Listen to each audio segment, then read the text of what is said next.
Well, hello there, my young friends. It's Mr. Johnson coming to you from classroom 408 here at Westlake High School in Johnson Land, trying to help you a little bit with something called Morte Darthur. This is the first of the 3 reading selections for King Arthur. It is probably the most complicated or difficult to read.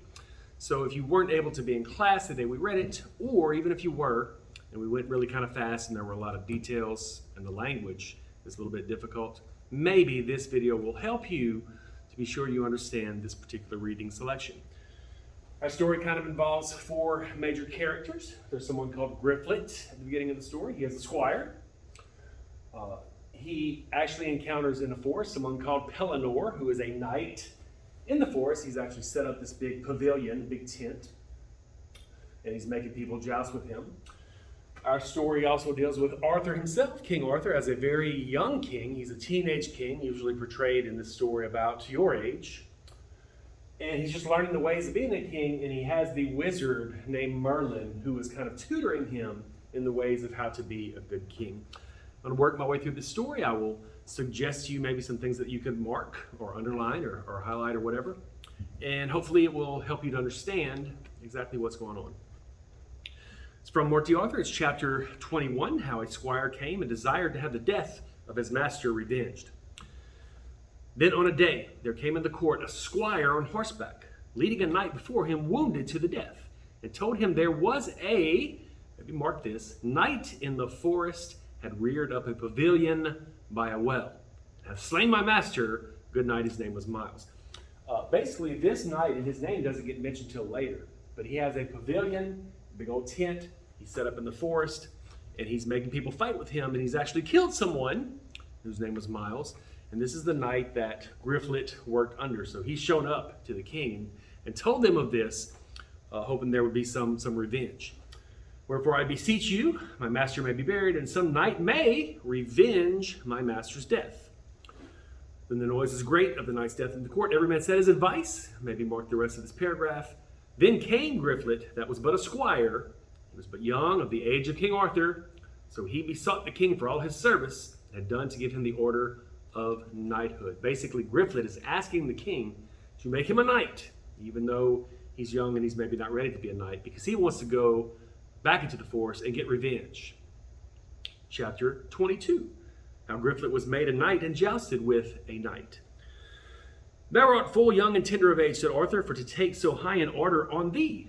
Sir, said Griflet, I beseech you, make me a knight. Beseech means to beg. Arthur tells him, you're kind of young, you're not ready. Griflet's like, I'm begging you to make me a knight. Maybe mark the next few sentences. This is important. Sir, said Merlin, it were great pity to lose Griflet. He will be a passing good man when he is of age, abiding with you the term of his life. And if he adventure his body with the under knight at the fountain, it is great peril if he ever come again. For he's one of the best knights in the world, the strongest of arms. Well, said Arthur, so at the desire of Griflet, the king made him a knight. Basically what's happening here is Merlin advises Arthur not to make Griflet a knight yet, because he's not ready. Pellinore is much stronger than him. If he goes out there and ends up getting hurt or getting killed, Arthur will be losing someone, Griflet, who could serve him for years to come. But Arthur is very young and kind of has his own head on the shoulders, I guess, and he decides that he's going to make Griflet a knight anyway, because Griflet really wants to be knighted, so Arthur does make him a knight. Now, said Arthur unto Sir Griflet, sith I have made you a knight, you must give me a gift. What you will, said Griflet. Thou shalt promise me by the faith of thy body, when thou hast jousted with the knight at the fountain, whether it be ye fall on foot or on horseback, right so come again unto me, without making any more debate. I will promise you, Griflet, as you desire. Then took Griflet his horse in great haste, and dressed his shield, and took a spear in his hand, and rode a great wallop till he came by the fountain, and thereby, maybe mark a couple of lines here, he saw a rich pavilion. Thereby under a cloth stood a fair horse, well saddled and bridled, and on a tree a shield of divers colors, and a great spear. And Griflet smote on the shield with the butt of his spear, that the shield fell down to the ground. Basically, when Griflet gets back out to the forest, he does not see the knight there, but he sees all of his equipment, and he goes and smites it. He hits it. He knocks over the shield. He knocks over the spear, which is not a spear. It's a big long lance. It's just called a spear in the story. He knocks everything over so that Pellinore will come out and see him and address him and whatnot. With that, the knight came out of the pavilion and said, "Fair knight, why smote ye down my shield?" Or like, what the heck are you doing, basically? "For I will joust with you," said Griflet. "It is better ye do not," said the knight, "for you are but young and late made knight, and your might is nothing to mine." But Griflet insists. "As for that," said Griflet, "I will joust with you." "That is below," said the knight, "but sith I must needs, I will dress me there too. Of whence ye be," said the knight. "Sir, I am of Arthur's court." Maybe mark the rest of this paragraph where this happens. "So the two knights ran together, that Griflet's spear all to shivered," his lance, as they pass each other on the field, because jousting is opposite ends of the field on horseback, pass each other up and try to unhorse the other, try to knock them off. Griflet's lance shatters into pieces. And therewithal he smote Griflet through the shield and left side, and brake the spear that the truncheon stuck in his body. The horse and knight fell down. Merlin had warned Arthur, this kid's not ready. This Pellinore knight is very, very strong. He's much stronger than Griflet is. And what he said has become true, because Pellinore is so strong that his lance goes through Griflet's spear and sticks inside Griflet's body, and he and his horse fall over, and he has been impaled with the lance, with the spear. Chapter 23, how Arthur fought with a knight. Maybe mark the first few sentences of this passage. "When the knight saw him lie so on the ground, he alighted," that means he got down, "and it was passing heavy," that means he was very sad, "for he weened he had slain him," that means he thought he had killed him. "Then he unlaced his helm and gat him with wind, and with the truncheon he set him on his horse. So he betook him to God," says a little prayer over him, "said he had a mighty heart, and he might live, and if he might live, he would prove a passing good knight. And so Sir Griflet rode to the court where great dole was made for him, but through good leeches he was healed and saved." Basically, Pellinore was not trying to kill this young knight, recently made knight. He tells him he shouldn't fight with him. He does insist. So they fight. Griflet impales him. Pellinore impales Griflet. So Griflet takes him, puts him on his horse, prays over him, sends him back toward the kingdom. And when he gets back, basically they are able to save him through good leeches. He was healed and saved. Leeches is their word for healer. The rest of this paragraph is a lot of blah, blah, blah, not terribly important in the story. If you'll go to the next paragraph, and it says, "And therewith the messengers departed passingly wroth, and King Arthur is wroth, for evil time came they then. For the king," maybe mark this sentence if you're into that sort of thing, "the king was passingly wroth for the hurt of Sir Griflet." King Arthur is very angry that this young knight has been hurt this way. And he probably feels a little guilty that he made him a knight and sent him out there. So he commanded a privy man of his chamber that, or it be day, the best horse and armor, with all that longeth into his person, be without the city or tomorrow day. Right, so tomorrow day he met with the man and his horse, and so he mounted, dressed his shield, took his spear, and bade his chamberlain tarry till he came again. Basically, Arthur is going to go out and fight Pellinore himself. So he gets all of his stuff together, he gets his people to get his stuff together, and he's about to head out. Why don't you maybe mark the rest of this paragraph? "And so Arthur rode a soft pace till it was day. Then he was ware," it means aware, "of 3 churls chasing Merlin and would have slain him." Churls are peasants. "And the king rode unto them and bade them flee, churls.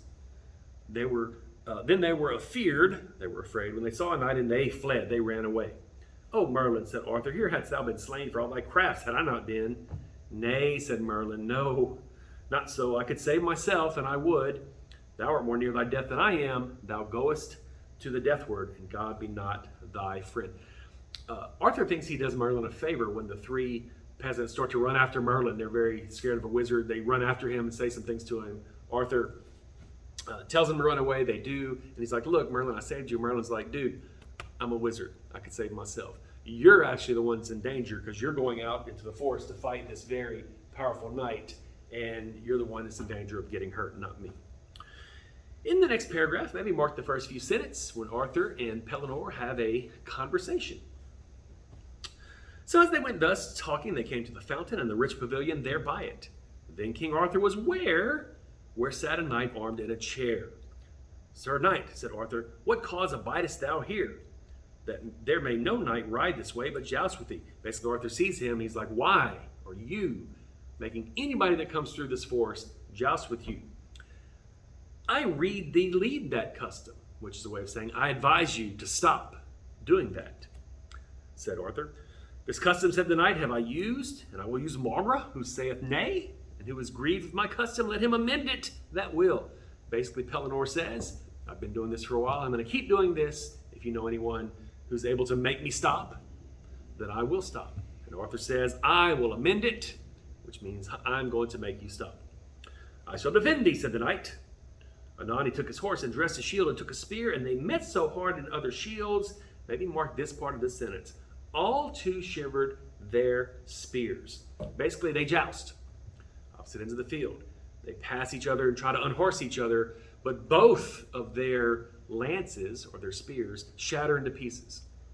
Maybe put a little 1 right by that you just marked, that all two shivered their spears, because this is the first round, basically, of their jousting together. Therewith anon Arthur pulled out his sword. Nay, said the knight, it is fairer, maybe mark this, said the knight, we twain run more together with sharp spears. I will well, said Arthur, had I any more spears, I have no, said the knight. What happens basically is Arthur's lance shatters. He didn't bring multiple lances, so as soon as that happens, he's ready to get off of horseback and take out swords and continue the fight on foot instead of jousting. Jousting is very knightly, to be on horses trying to unhorse each other. But also one way that knights fight is in swordplay on foot. Arthur thinks they're going to that. Pellinore says no, it's more fair, it's more knight-like, gentlemanly, if you will, to fight on horseback. Arthur's like, I don't have any more spears, and the knight says, I have more. Remember, he's got this big pavilion, he's got all kind of stuff, and he's going to give Arthur another spear so they can go at it again. And in round 2, this happens. So there came a squire and brought 2 good spears, and Arthur chose one and he another. So they spurred their horses and came together with all their mights. And this is maybe mark a 2 by this, as you highlight it, that either break their spears to their hands. Basically, what happened in the first round happens in the second round. They pass each other. Both of their lances break. And again, Arthur starts to reach for his sword. Then Arthur set hand on his sword. Nay, said the knight, you shall do better. You are passing good jouster as I have ever met withal. For the love of the high order of knighthood, let us joust again. I assent me, said Arthur. And anon there were brought 2 great spears, and maybe mark the rest of the sentence. And every knight got a spear, and therewith they ran together, that Arthur's spear all two shivered. Maybe put a little 3 right by that. In round 3, we joust again, and Arthur's spear shatters into pieces, and Pellinore's does not. Something about the Arthur legends means they do things in cycles of 3, and this was 3 times that they jousted.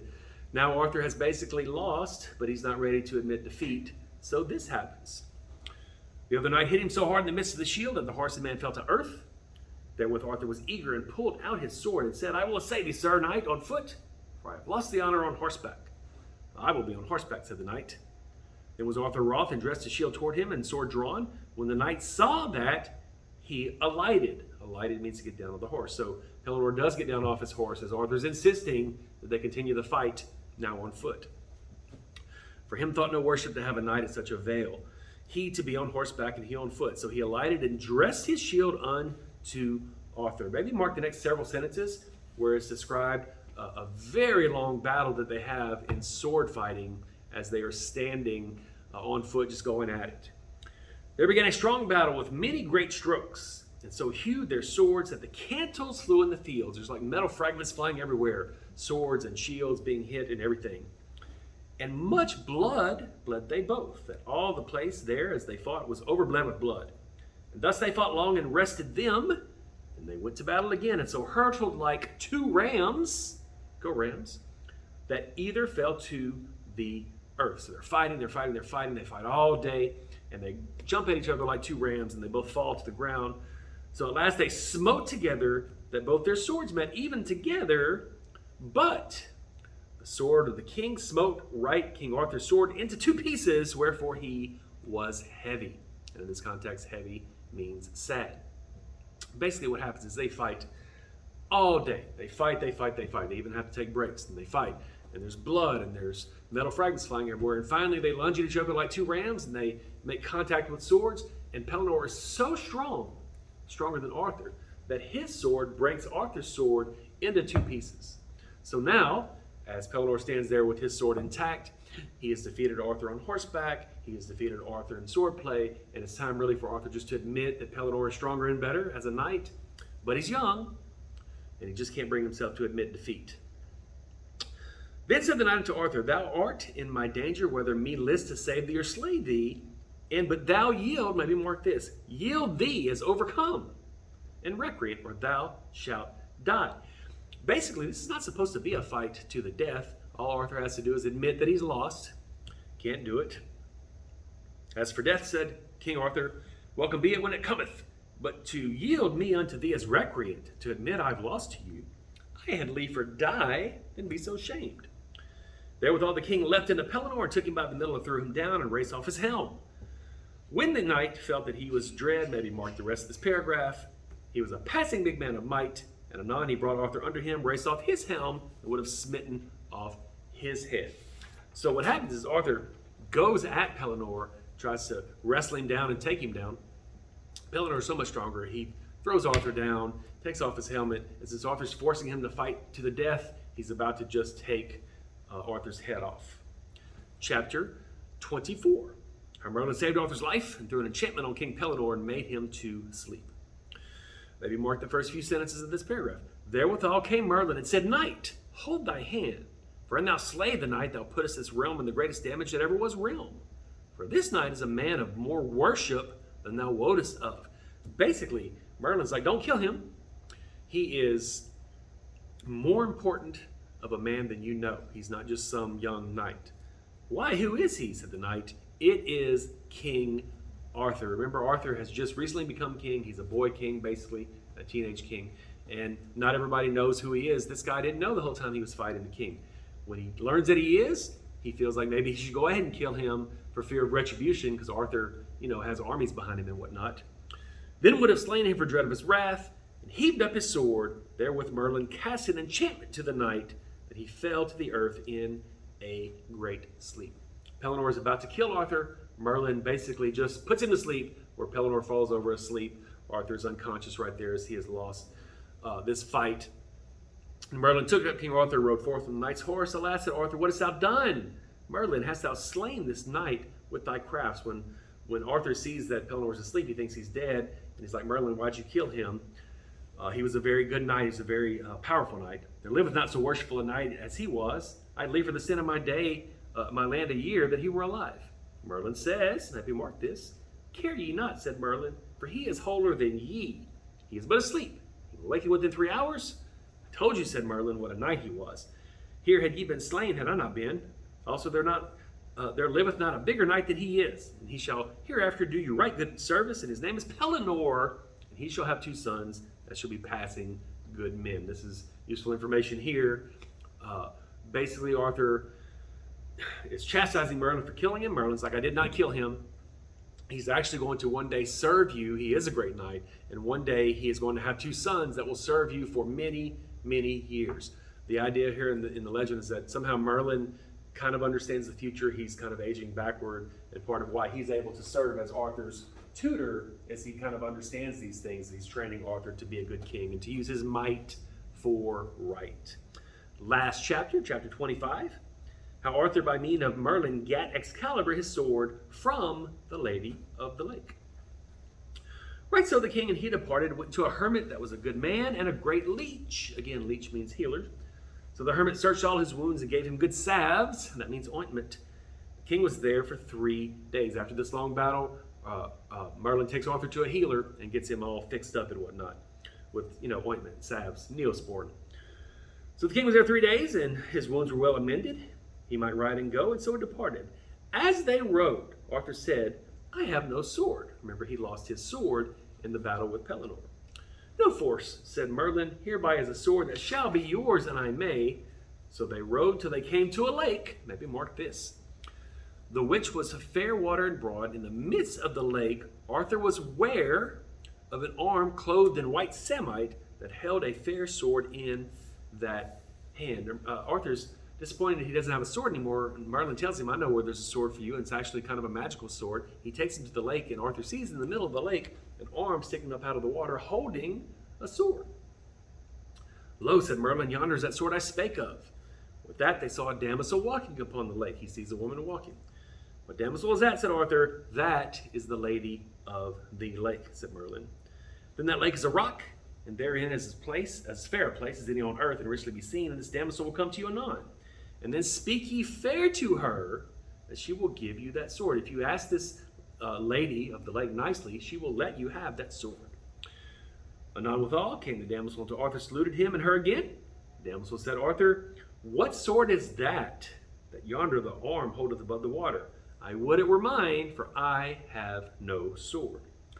Sir Arthur King, said the damosel, that sword is mine, and if you will give me a gift when I ask for it, you shall have it. For my faith, said Arthur, I will give you what gift ye will ask. Basically, Lady of the Lake says you may have that sword, and then at some point I'll want a favor in return. You return me a favor, and it's yours. And Arthur's like, done. Well, said the damosel, go ye unto yonder barge, row yourself to the sword, and take it and the scabbard, the sheath, the case that the sword goes in, is called the scabbard, with you. And I will ask you my gift when I see my time.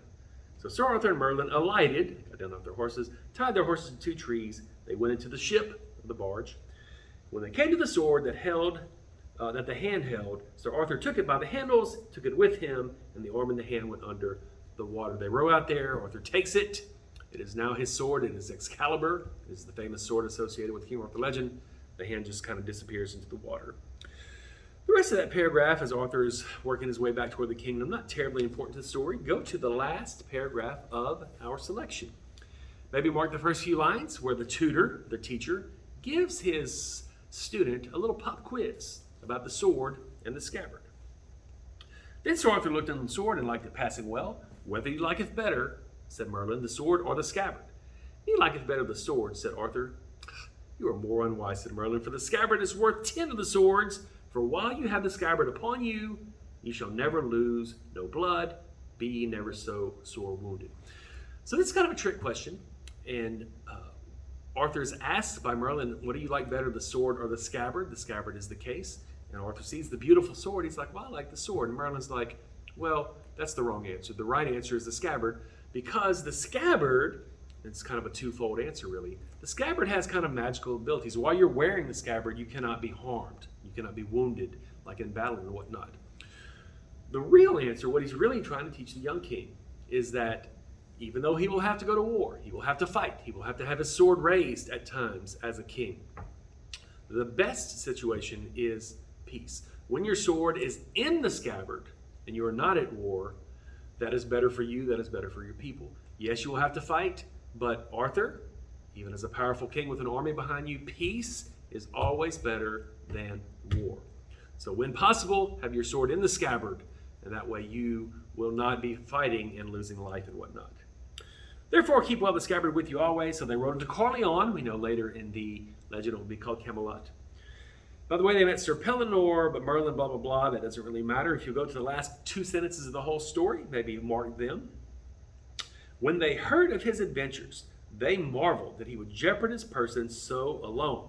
But all men of worship said it was merry to be under such a chieftain that would put his person in adventure as other poor knights did. The story ends, or this part of our story ends, with the other knights very pleased that their king, their young king, would risk his life for them. Yes, Merlin had advised him not to fight, and it was kind of unwise to go risk his life and to be so stubborn that he would fight almost to the death, even though it wasn't supposed to be a fight to the death. But when all is said and done, Arthur gains from this because he's a young king. He's trying to get the support of all the other knights, and these knights are very pleased that he's not a kind of king that would just sit back and send them out. He himself is willing to jeopard his person or risk his own safety for them. That, my friends, is the first of the 3 Arthur reading selections. It's called Morte Darthur, and I hope this has been useful to you in understanding what's going on. Thank you very much for watching and for listening and hopefully reading. Okay, bye.